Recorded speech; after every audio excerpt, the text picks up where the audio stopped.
বন্ধুরা, খড়গপুর তালবাগিচা প্রেমবাজার যেটাকে বলে সোসাইটির কাছে একটা মেলা চলছে, যেটা বিকেল থেকে শুরু হবে। এখন তো বন্ধ আছে।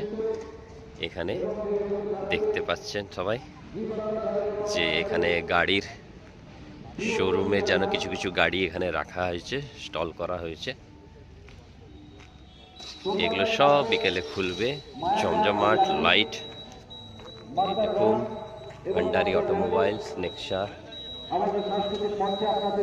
তার পাশেই রয়েছে টয়োটা পালকো, এবং তার পাশে রয়েছে কৃষ্ণা কারোবল টাটা গাড়ি।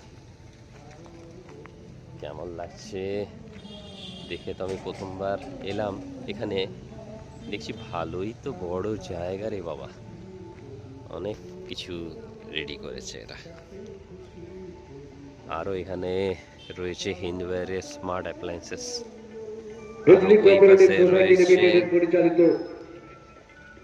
এই যে লোকটি বলছেন, সোসাইটি মেলার আজকে দ্বিতীয় দিন সংস্থার স্টল 4 চাকার ক্ষেত্রে রয়েছে টাটা মোটরস, নিয়ে এসছে কৃষ্ণা কার ওয়ার্ল্ড প্রাইভেট লিমিটেড, টয়োটা নিয়ে এসছে পালকো টয়োটা, মারুতি নেক্সা রয়েছে ভান্ডারি অটোমোবাইলস প্রাইভেট লিমিটেড নিয়ে এসছে মারুতি নেক্সা।